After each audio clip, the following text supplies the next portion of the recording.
Hello and welcome to the 7th Annual Wild Wisconsin Winter Web Conference. I'm Leah Langby with the IFLS Library System, and I'm moderating the Youth Services track. Assisting me today is Joy Schwartz with the Winnifox Library System.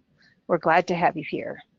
Our presenter for this session is Marge Waters, who is an independent consultant and instructor various places, and she will be discussing what makes a great children's librarian.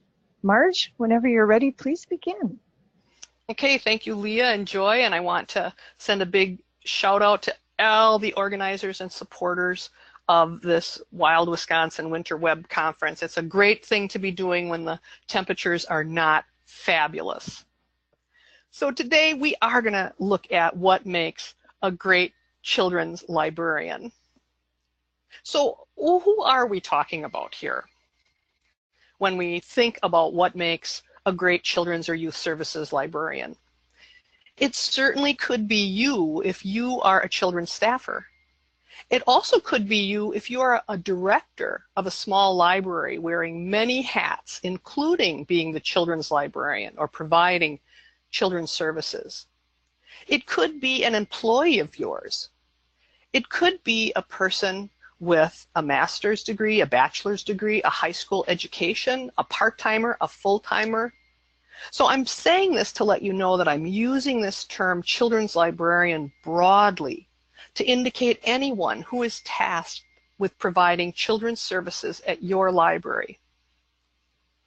Now, before I settle in on skills and assets that seem to make a difference between kind of ho-hum, good, pretty darn good, and amazing when we talk about children's librarians, let me tell you a little bit about where these thoughts are coming from. So if you came in early and saw my bio, I'm an instructor at UW-Madison Grad School of Library and Information Science, as well as in their continuing education department. And my focus is on teaching youth services. My goal is to have each and every student come out with all the tools they need to be that amazing youth librarian. Beyond that, I have consulted with and taught hundreds of additional youth folks over the course of my career and had a chance to really observe, coach, and support them in their youth work. So I've thought a lot about this subject. For this presentation, I also reached out informally to some of my grad school teaching peers, also to peers who are children's librarians, and to a few directors and patrons to hear their opinions. So I want to say this is not a large-scale survey, but a far more nuanced, personal perspective on what does make a children's librarian great. I'm hoping it sparks your thinking, not in ways that you say to yourself, I do or I don't measure up, but in a way that helps us think about how to keep learning, how to respect and support children's librarians, and how to look for ways to stay fresh and responsive to our communities. There are a few, very few, really, great children's librarians that hop out, kind of are birthed fresh out of the box. I think it takes time, mentoring, trying, learning, and growing. I'm a big subscriber to the 5 laws of library science that Ranganathan developed in 1931, particularly that last one, the 5th law. The library is a growing organism. Great youth librarians and their managers understand that growing and changing is a part of a career. So nurturing growth and providing opportunities to learn and to try and lead provides a pathway to career-long growth, and that always produces great librarians. Sometimes people perceive themselves as great, but that doesn't always translate into great service. The reality is that in that case, they may be more impressed with themselves than others are. if you give great service to your community and support the kids and families, you keep growing as a leader, a servant leader, and as a children's librarian. So to really get going, let's all agree right from the start that children's librarians and library workers are librarians and library workers, just like any other employee of a library. They share, and we all share, in universal tasks of those who work in libraries. You know, tasks like collection development, programming, partnerships, management, reference, reader's advisory, planning, desk work, cataloging, and of course many more. That's just kind of the tip of the iceberg. But what distinguishes children's librarians from their other library staff peers? I'm going to give us a bit of a humorous snark, a bit of a humorous take on this. And it's from John Green, from an interview in 2010 for a school library journal article on the future of reading. And what John said is, adult librarians are like lazy bakers. Their patrons want a jelly donut, so they give them a jelly donut. Children's librarians are like ambitious bakers. You like that jelly donut? I'll get you a jelly donut, but you should try my cruller too. My cruller is going to blow your mind, kid. So now, while this diss or this snark on adult librarians is annoying, I think what Green is trying to get at is that children's librarians have an opportunity to go beyond expected service based on their clientele. Working with children means working with developing minds, wildly diverse ages and stages and skill sets that are constantly building. I often say the best part of children's librarianship is solving for the equation of service. It means children's librarians often provide extra added sets of skills and professional assets to the picture. Those are skills and assets that often mean the difference between good and great.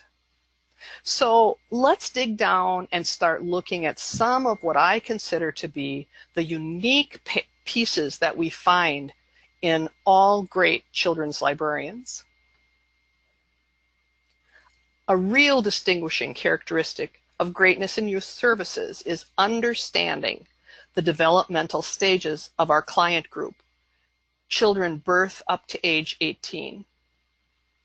One of the things we see happen with children is the rapid rate of growth and change that occurs not just in those first 5 years, but throughout childhood and adolescence. Children are learning and developing in ways that we hope lead them to a successful adulthood.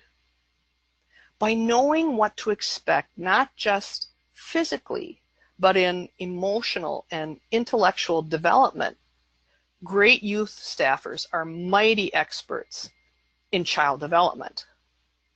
This means also being a pro in developmentally appropriate practice. So that means when you're doing programs or collection development or space planning, you understand the difference between the needs of a preschooler, an early elementary child, a later elementary child, tweens, and teens. It isn't just the mental development, but the physical and cognitive development as well that we find are vastly different between all of these age groups. And of course, I think a great youth librarian understands they don't just work with youth. Great children's librarians also have expertise working with adults, parents and grandparents certainly, but also adult community members who use the youth areas or who work throughout the community in serving youth. So you need to have the full age range skills to literally work with everybody.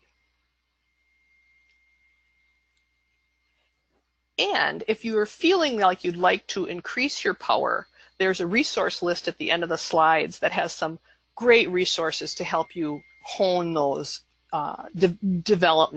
children's development skills. All right, on to the next asset that I think great librarians have. They like people. And great children's librarians like people, and they like kids too. Of course, I think all librarians should like kids, but we know how that goes sometimes. Of course, this maybe seems obvious, but it's not, because people do go into librarianship for many reasons. Sometimes it's because they love books and organization, and they might find themselves more naturally going towards tech services or liking to work more in the background rather than at the front desk. Occasionally, we get people who get into youth work because they think it's easy or easier than working with adults, or think they won't have to work with difficult patrons. You certainly, to be a children's librarian, you don't have to be loud, you don't have to be outgoing. You can be quiet, calm, and introverted. Lots of different personalities make great youth librarians. But again, I think to be a great children's librarian, you have to like people and like to be with kids with all their messy, happy, crazy, charming, exuberant, and bewildering ways. When I was working on this session, one of the things I talked to people about was what were their opinions on what were important aspects of who they considered to be great children's librarians. What were the people skills that great children's librarians brought to the job? And here's what people said to me. They mentioned things like a great children's librarian is kind, easygoing, accessible, self-confident. And I think of that a lot in terms of being asked often as a children's librarian. Parents sometimes look to you to answer questions about children's behavior or development, along with information about great books and literacy. So you have to be confident and know your material. And so when you're self-confident, you can really serve. Empathetic. Calm under pressure. Oh, you know, someone just left a little present on that chair, we'll take care of that. Or, of course, the backup that always happens and the horrible water leak that is over the books. Of course, any librarian has to handle that. Welcoming, treats kids as people. That's mine. I think that that's a really important part of being a great children's librarian, understanding that children have feelings and thoughts and ideas and enthusiasms and difficult days, just like we all do. And expert, which kind of goes back to that self-confidence. So those are just some of the things that people say. And when you look at these adjectives that were used to describe great children's librarians, I think they're really hallmarks of good, deep customer service. It means that the person who displays these can put all library users, kids and adults, first in service, in consideration, and in support. So at this little moment in time, I want to ask you, what else would you add to this list? So if you're willing, I mean, I think that the words that we see here are some of them, but by no means the only ones. And I bet you all of you can think of additional skills. What other word would you use to describe customer service skills of children's librarians? And you can go ahead, excuse me, and type your ideas in the chat box, and Leah will read them. Curious, peaceable, spontaneous, enthusiastic, creative, out-of-the-box thinkers, flexible, non-judgmental, current, fun, patient, These are all good. sensitive, culturally responsive, organized.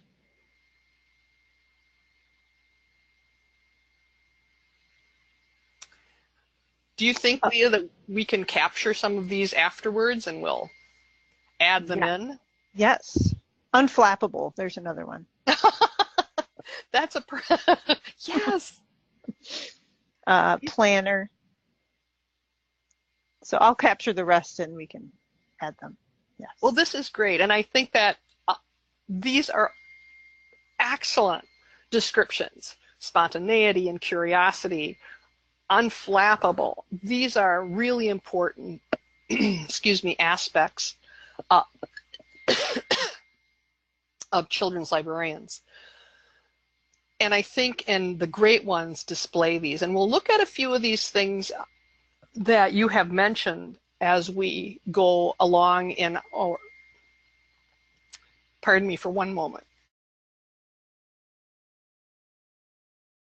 As we go along in our presentation today.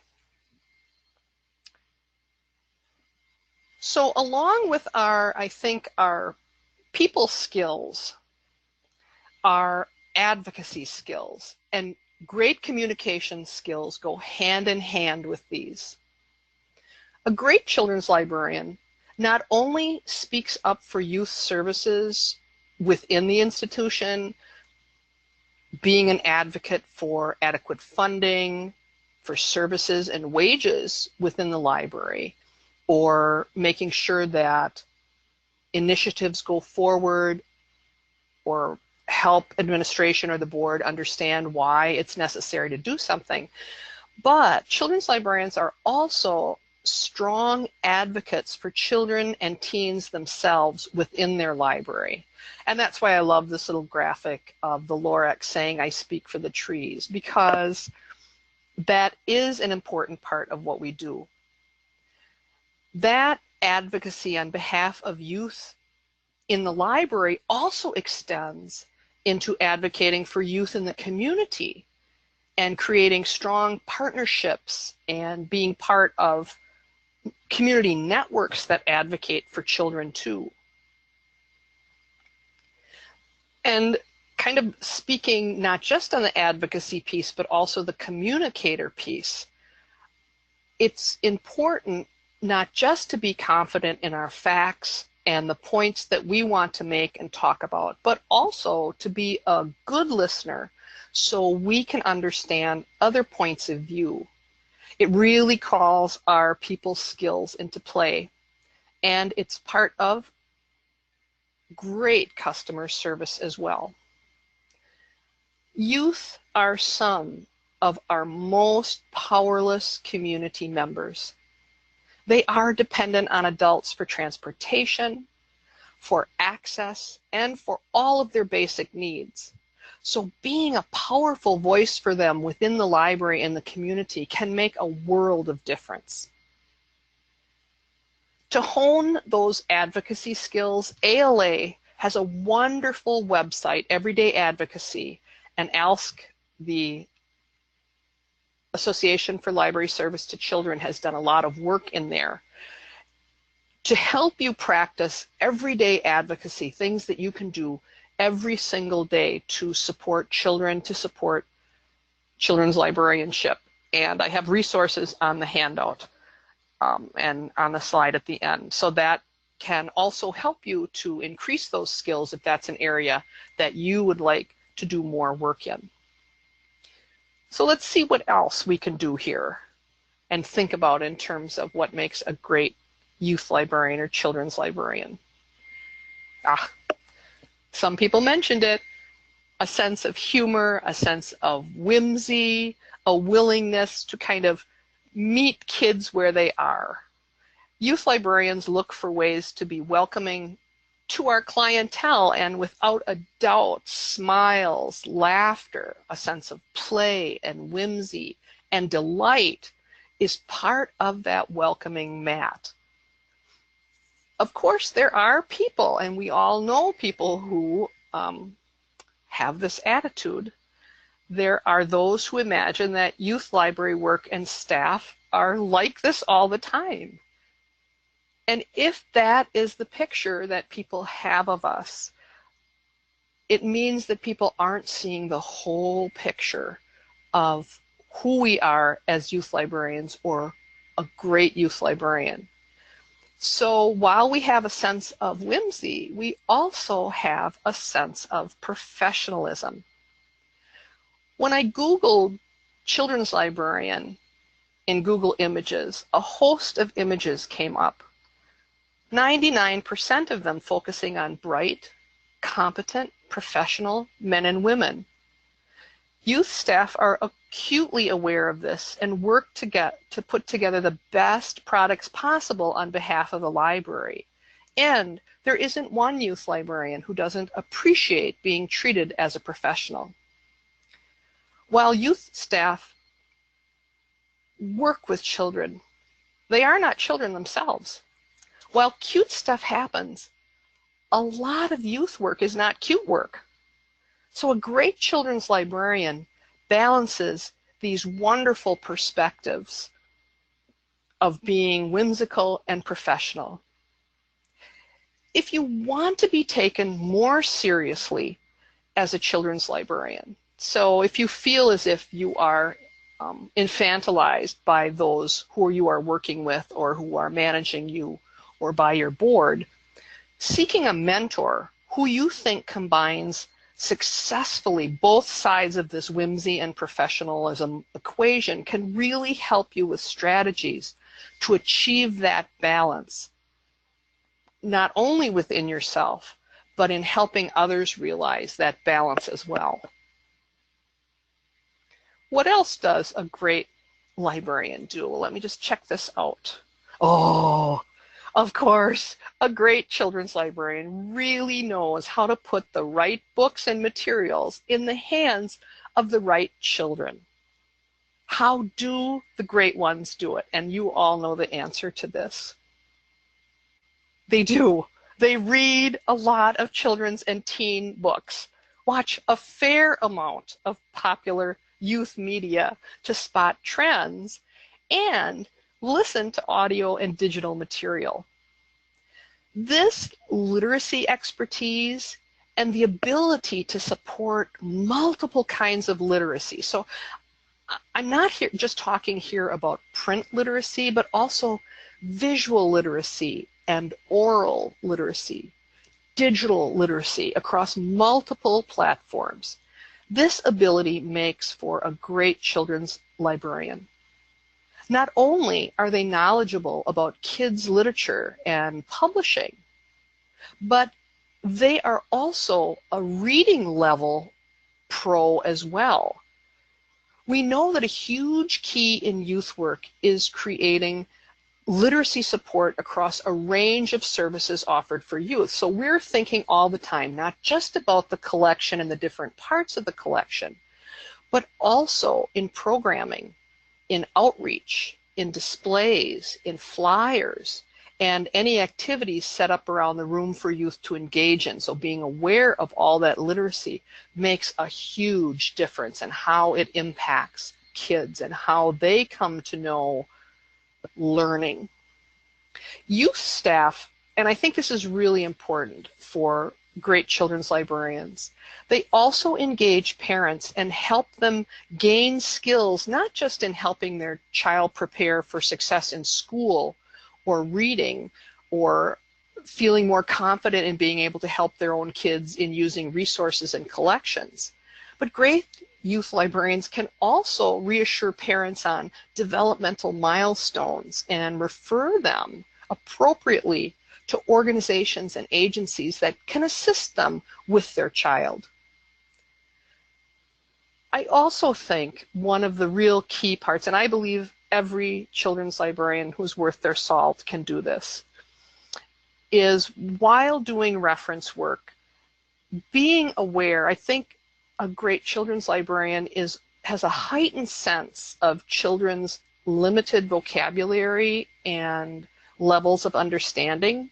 So great youth staffers can really translate the somewhat cryptic shorthand, body language, or utterances of kids to find that truly right book or right material at the right level for kids of varying ages and developmental stages.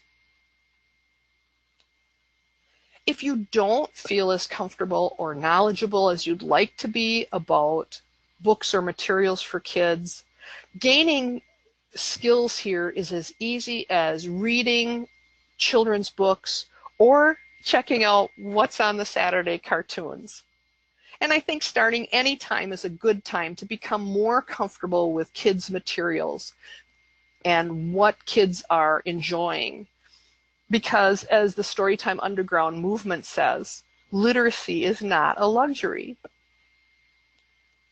So kind of turning to a little bit different focus, I want to talk about the fact that great children's librarians are mission-centered. And by this I mean we understand the why behind the work that we're doing.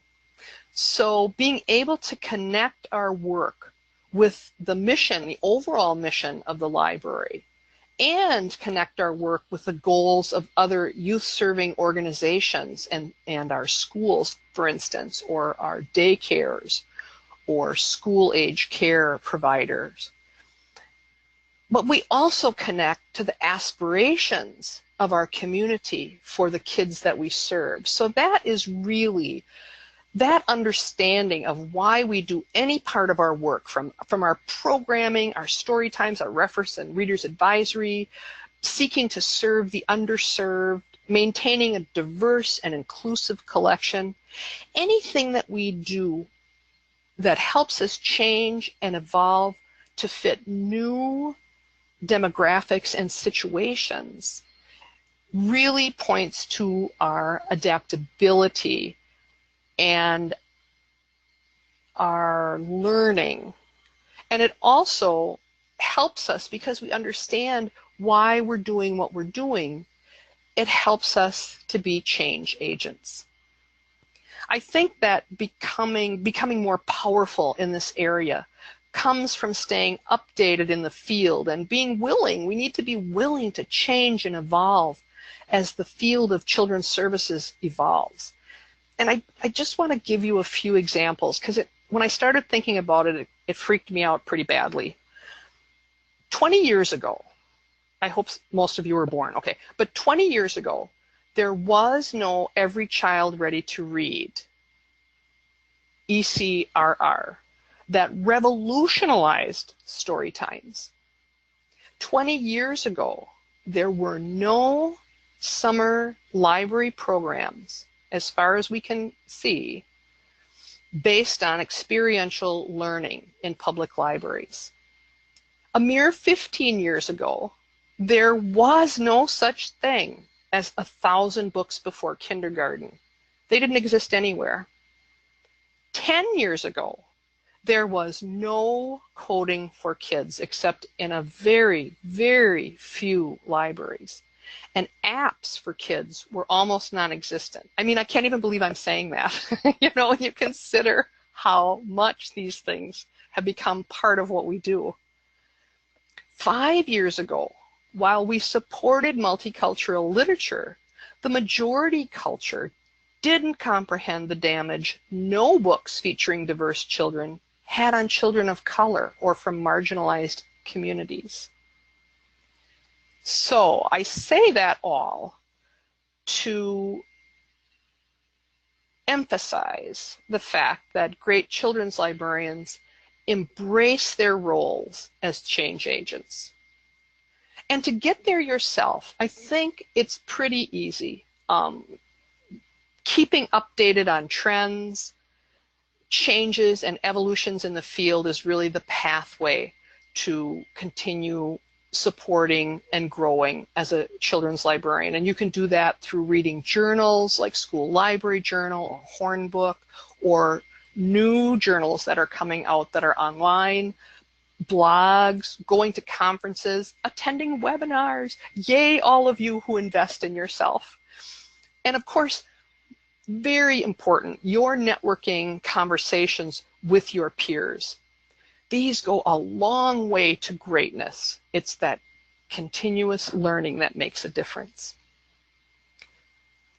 Now, someone mentioned when we were talking about important skills, planning.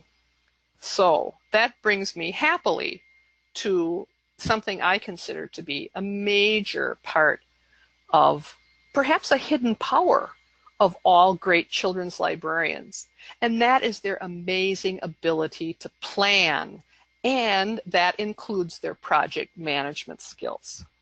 And maybe some of you are saying, what? Project management, that's management and administrators. What does this have to do with children's librarians? But I do want you to think about this. It kind of came to me a couple of years ago. It dawned on me that youth librarians annually prepare, plan, and administer a 6 to 12 week summer library program that is carefully crafted to support out-of-school literacy, out-of-school learning, discovery, and support. And they run this program and administer it all during a time of massively increased usage by kids and family. That, to me, is one of the most stunning project management skills that I have seen in any type of librarianship. But that's not all.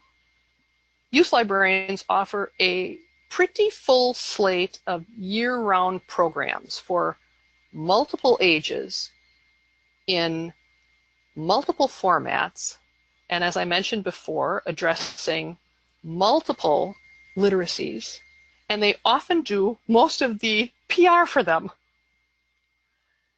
Not only that, but while this all is going on, children's librarians are researching, developing, and planning projects and initiatives to enhance services. So it might be planning an early literacy area in their youth area, or developing 1,000 books before kindergarten, or perhaps developing, breaking out in their fiction collection for elementary school kids, maybe breaking out a tween collection, or developing perhaps a school age engagement area, or writing a grant.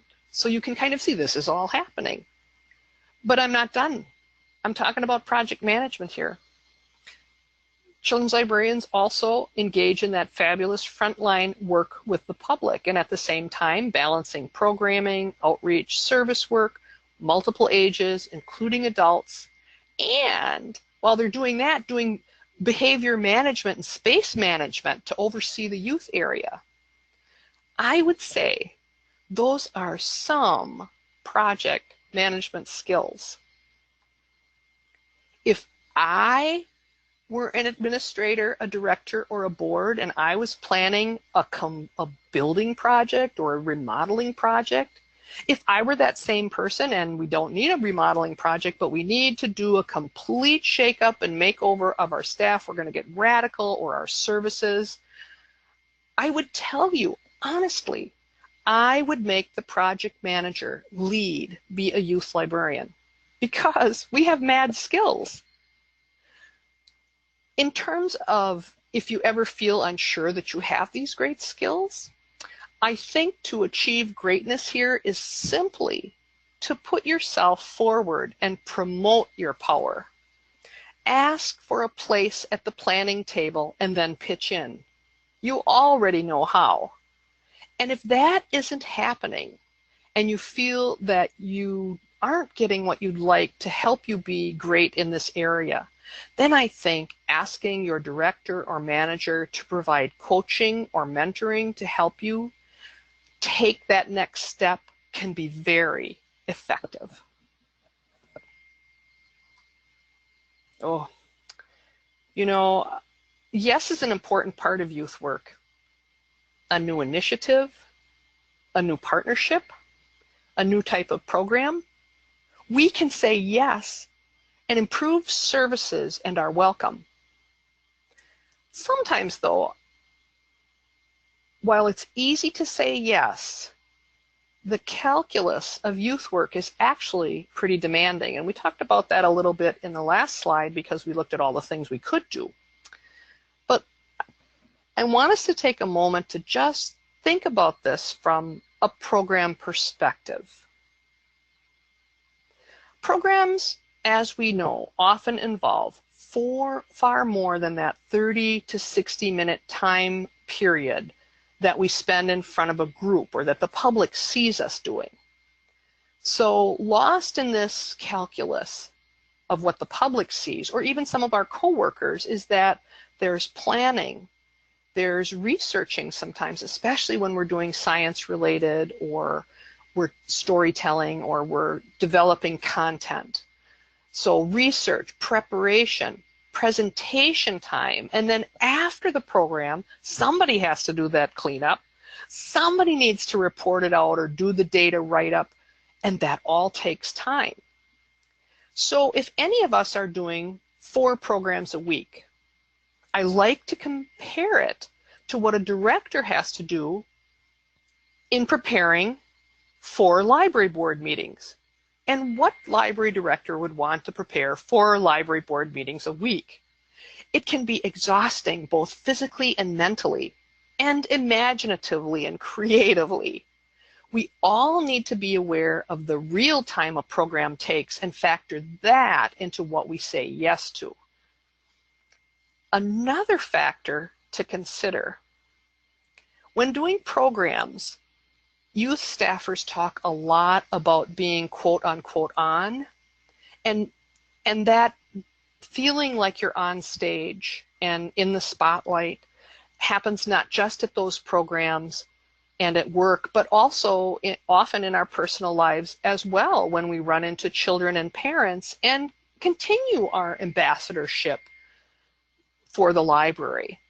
So that level, the constant level of feeling as if you're again, quote unquote on, is really very psychic work that can deplete energy. So burnout can be a real issue for youth librarians who do say yes. I don't know if any of you have shared this joke, but with a number of my peers, we've often joked about identifying with Ginger Rogers dancing with Fred Astaire. She did everything Fred Astaire did, only backwards and in high heels. And that sometimes feels, for children's librarians, what it's like when trying to balance tasks with increased expectations sometimes for something like programming. So it's important to realize that we have to have the strength to say no as well.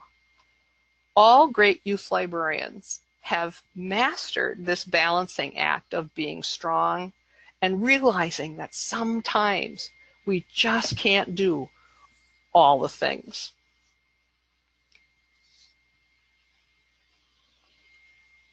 We've looked at quite a few different ways to up our game or provide support and training to build greatness into our everyday work or to those that we manage.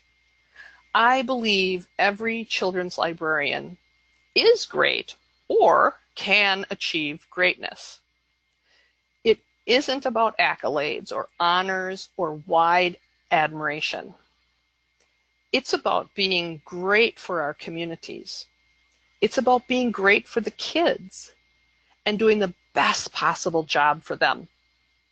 It's kind of nose to the grindstone, not very glamorous, and knowing in your heart that you are doing your best. So I've kind of pulled together 5 of my own personal suggestions on when I've observed people that I've just been so impressed with, and so impressed with their skills and how they work with their communities and with kids. So here comes my 5 Marge-Tips. Take them with as many or as few grains of salt as you'd like. The first thing I'd like to say is never stop learning. I think set a goal to discover or learn one new thing a day. You're bound to grow and be amazing. Don't be afraid in that learning to make mistakes. I sure do, and I still do. Rather, I think, learn from them and think of them as failing forward. So it's a little bit of that you're throwing spaghetti against the wall. Oh, how many metaphors can I mix here? Stick with me. But you're throwing spaghetti against the wall, and some of it sticks and some of it doesn't, and some leaves an awful stain. But you learn a valuable lesson when that happens, and that's why I like to talk about not falling forward, but failing forward, because it helps you learn and do better. So when we do know better, when we know better, we do better. I think it's important to be ethical, honest, and honorable. Always be fair and honorable and ethical on behalf of your community and yourself. And I think if you do have a fail here, realize that your actions have precipitated an unwelcome outcome. Own it. Apologize sincerely. And again, learn from it and do better going forward. But hopefully we stay kind of on the good side of this. It's our good angels telling us to work hard for our community and be honest. My third tip is all about sharing the wealth, and that is not material wealth. Share your time and your knowledge with others. Don't be a miser. Become involved in associations and groups and work with others as you learn and share both your successes and failures. I often hear people say, oh, I don't do as good as the job as the librarians that I read their articles or their blogs. They all have all these successes. And I just want to reassure everyone that when people are sharing their successes, do not for a minute think that there aren't a lot of failures behind them or things that didn't work out. We often don't see people honestly address the obstacles that they've faced. So get in there and share the things that you know, as you know, the good and the bad. You don't have to be also, I think it's important to say, a long-time, long-serving librarian to share. Do it throughout your career. You learn things as someone who's worked in a library for 4 months, 6 months, a year, 5 years. Share that, and don't think somehow you have to earn some special unspecified knowledge that you can't see where it is. But once you know that, then you can start sharing. Always share. Seek out mentors and learn from them, and be a mentor yourself. Again, don't wait until you're an old guy like me. Do it. Do peer mentoring. You can mentor. I'm mentored by people far younger than I am. So you can do it at any point in your career. I think if you look to lift others up before you and always have a hand ready behind you for those who need a boost, that is a beautiful way to be a great librarian. Respect everyone. Kids, parents, the marginalized, your coworkers, and I include in those coworkers those you don't really care for or who are very unlike you. Respect everybody, respect your community, and all of your peers. And my final tip for you, I think that greatness lies in knowing that you are doing important work with children and hoping that you'll feel a real sense of pride that you are providing vital services for kids. This is true greatness, to serve your community and the kids there in the best possible way that you can. So these are resources that I've gathered for you. I have a handout that you can access. It's on the website, so you don't have to like try and click through and find this should you go back to the slides. But it includes a couple of blog posts. One that was interesting that I really enjoyed, and it's from a couple years ago, is from Katie Fitzgerald talking about what she thought were the 7 qualities of awesome children's librarians. And then in November and December of 2018, the ALSC, Association for Library Service to Children, did a series of blog posts entitled Children's Librarians Are Expert At, and then they had multiple multitasking, early literacy experts. It was really a great series. So if you want to be inspired, there's a link to that. And the ALSC blog in general and our Wisconsin Library Association's Youth Services blog is also great. These are all linked. There's a link to the advocacy, and then there's some suggestions for you on child and adolescent development, some easy things to kind of find and go through to kind of help you feel strong and amazing.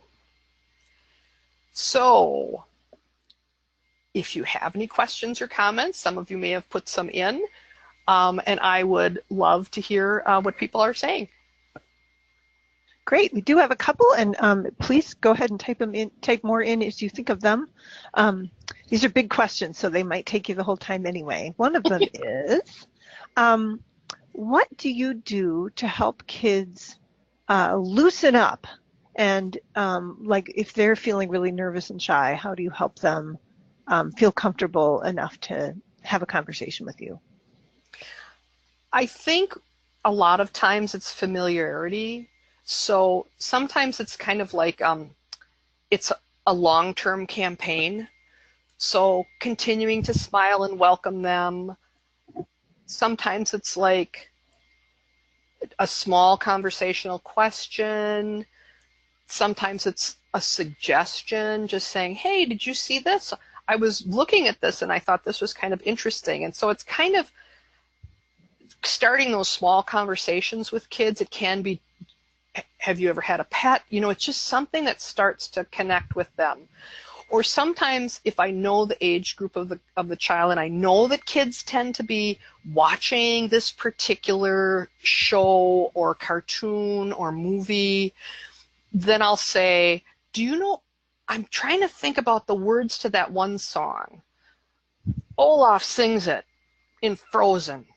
And then I start, and sometimes the kids will help me, or, you know, just, to me, it's like just a long-term campaign. And, you know, some kids are just, you know, so friendly, and whatever they're doing is like, deet, deet, deet, deet, deet. But those kids who are a little more shy can take a little bit longer. And I always think humor is a wonderful way, not a making fun of kids kind of humor, but just a silly humor. Do you know any jokes? I just heard this joke, which I just found from my joke book because I went into the riddle section.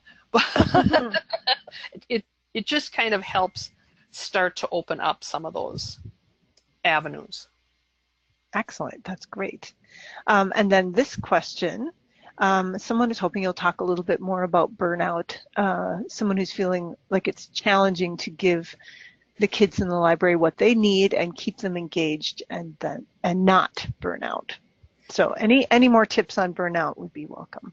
I think one of the things, you know, that finding that balance is really important, and sometimes the balance is for some people it's just continuing to load things up on our shoulders. So we're doing 2 story times a week, plus we're also doing 1 or 2 school age programs a week, plus we're doing 1 Saturday a month program, plus we're doing our collection development. So, you know, it just keeps loading. So part of that balance, I think, is there a way to change the frequency of what you're doing? So for instance, you're only doing, you might do your story times during a certain 6-week period, and then during the 3-week period where you're not doing story times, that's where you might do some booking of tours, or you might also consider doing more passive programs and putting more passive materials and having stations that maybe change once a month. They might have easy activities like you ask a kid a challenge question. Anybody who goes, you cover have paper at the table or cover a table with paper and you say, who do you like more, Gandalf or Dumbledore? Draw a picture or write about it. And kids kind of get involved in that. So it's engaging their minds, but not necessarily engaging your time. So I think that that's part of it, is learning where you can dial back a little rather than say, because, you know, there's a million things we all want to say. You know, if you're like me at all, it's like, yeah, let's do it. Yeah, let's put on a party again. But it doesn't help us. So I'm a big believer in taking, having breaks in story time, or even I'm very radical on this issue. During the summer, when we would be heavily doing some beginning registration, say for summer reading program, we would not start our story times until 3 weeks into the summer. There was no reason for it. We also wouldn't run big, giant, extravagant programs with, you know, like we knew we were going to have like 300 kids come in for this concert. Well, why would we do that when we already had 300 kids in the room signing up and getting involved in summer library program? So we would book that down when in the quieter time of July and bring those 300 people in when we could really use some energy. So I really believe strongly that we have to really be not a guardian towards our energy, but to be realistic about what we can do. And if we're taking work home, in order to get, you know, taking our book selection home or taking our program prep home, then that needs to, then we know we're out of balance. So it's really important, and that's part of our advocacy, really important to sit down with our manager, our director, or if we have to sit down and talk sternly to ourselves, because I have to do that all the time. I'm my own boss now and I have to talk to myself sometimes.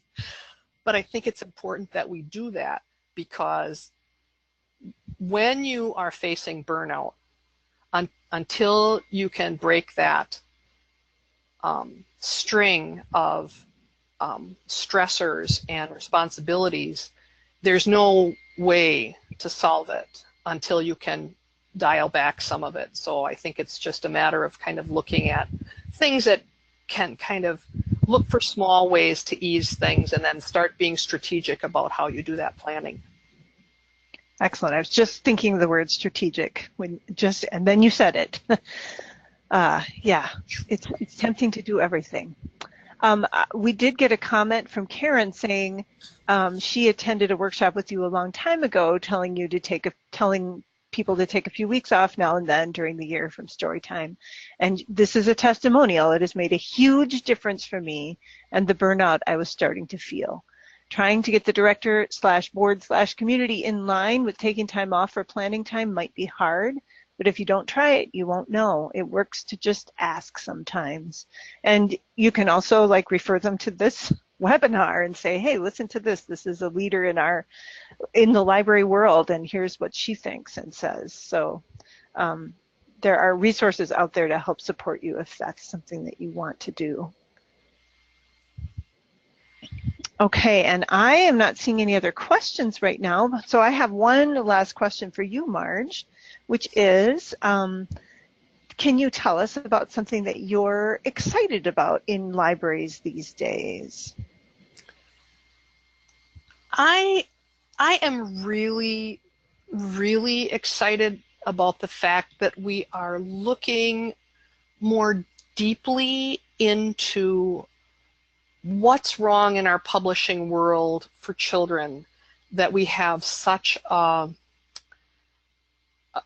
disparate amount of writers of color and books published by writers of color about children of color. And I think that has been kind of this waking up moment that I have been going through, but I'm seeing a lot of people going through, and there's some real important work going on right now that has, man, it's made me blossom out and think I gotta get back into the field so that I can, you know, do more work behind this and think about that, the whole issue of diversity.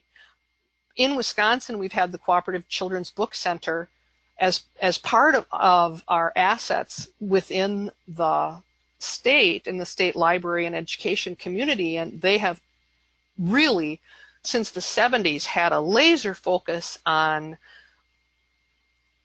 kind of shining a bright and beautiful spotlight and supporting multicultural literature. So I think that there's been a large commitment on that from a lot of people, especially in Wisconsin and around the nation, because their work has been so seminal.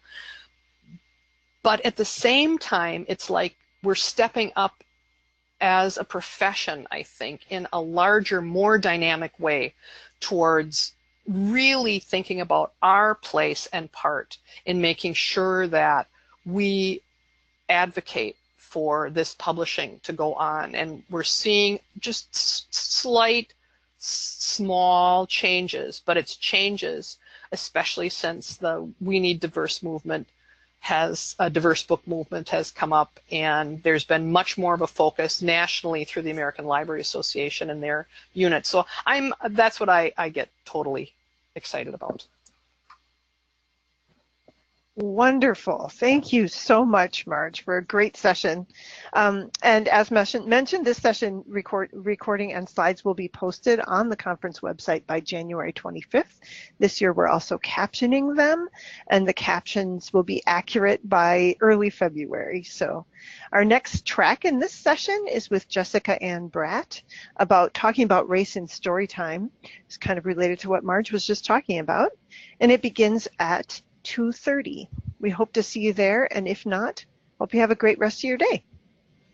Thanks everyone. Everybody.